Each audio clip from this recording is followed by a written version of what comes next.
Indonesia yang terkenal dengan negara agraris sampai saat ini masih belum bisa lepas dari masalah pangan di negaranya sendiri.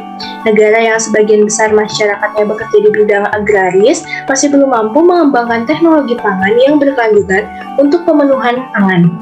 Hal ini, jika dibiarkan terus-menerus, akan membebankan di masa akan datang dan berdampak kumulatif yang merugikan terhadap berbagai segi kehidupan berbangsa dan bernegara. Secara teknis, yang menyebabkan krisis pangan ialah sumber daya manusia yang kurang dikembangkan. Masalah kekurangan pangan tidak pernah bisa diatasi dengan bercocok tanam yang konvensional, tetapi dengan teknologi yang bisa menghendaki ketercukupan pangan. Tantangan untuk menciptakan ketahanan pangan yang mengarah kepada kedaulatan pangan pada masa-masa mendatang akan terasa berat kalau pangan di Indonesia tidak ditangani secara serius. Saat ini, lahan yang digunakan untuk masyarakat bercocok tanam semakin berkurang karena lahan tersebut telah dikonversi menjadi lahan pemukiman, jalan, industri, dan lainnya. Ini merupakan salah satu kondisi lahan pertanian milik warga yang dikonversi menjadi proyek pembangunan jalan tol. Bagi sebagian besar masyarakat pedesaan, bermata pencarian sebagai petani merupakan salah satu mata pencarian terpenting untuk memenuhi kebutuhan sehari-harinya. Namun, akibat konversi lahan yang berlebihan, membuat para petani mengalami kerugian yang sangat besar.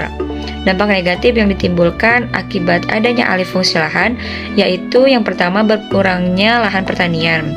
Dengan adanya alih fungsi lahan menjadi non-pertanian, maka otomatis lahan pertanian menjadi semakin berkurang.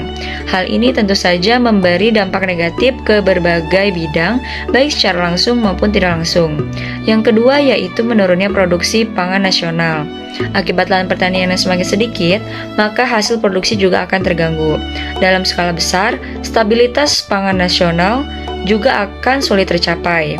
Mengingat jumlah penduduk yang semakin meningkat tiap tahunnya, sehingga kebutuhan pangan juga bertambah. Namun, lahan pertanian justru makin berkurang.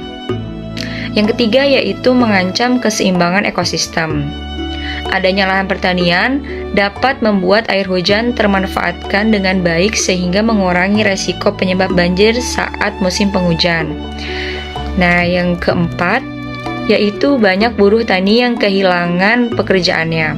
Buruh tani adalah orang-orang yang tidak mempunyai lahan pertanian melainkan menawarkan tenaga mereka untuk mengolah lahan orang lain yang butuh tenaga. Sehingga jika lahan pertanian beralih fungsi dan menjadi semakin sedikit, maka buruh-buruh tani tersebut terancam akan kehilangan mata pencarian mereka. Sayur dan buah adalah makanan yang sangat menyehatkan untuk tubuh karena mengandung serat yang tinggi dan dapat memperlancar metabolisme tubuh. Selain itu, mengandung banyak vitamin penting dalam pembentukan jaringan dan memperkuat fungsi organ tubuh. Terbatasnya produksi pangan menjadi suatu penghalang bagi masyarakat untuk mendapatkan pangan yang lebih baik. Saat ini, bahan pangan yang berkualitas tinggi dan sehat sulit untuk ditemukan. Perkembangan teknologi pertanian akhir-akhir ini berkembang begitu pesat seiring dengan banyaknya jumlah penduduk dan lahan pertanian yang semakin menyempit. Pada daerah perkotaan di Indonesia, lahan pertanian untuk bercocok tanam sudah mulai berkurang. Permasalahan tersebut dapat diatasi dengan metode bercocok tanam menggunakan media hidroponik, karena hidroponik memiliki keunggulan dibandingkan dengan hasil panen budidaya secara konvensional. Sayuran yang dihasilkan memiliki cita rasa yang lebih segar dan nutrisi yang lebih banyak. Dapat memanennya kapan saja sesuai dengan kebutuhannya.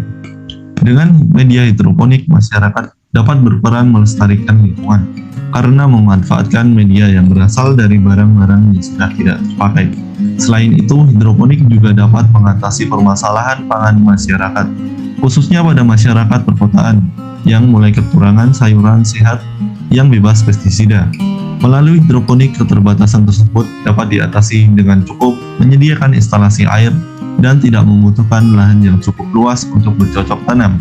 Jadi, masyarakat tidak perlu khawatir lagi untuk mendapatkan pangan yang lebih baik. Bersama kita tuntaskan kelaparan dan gizi buruk.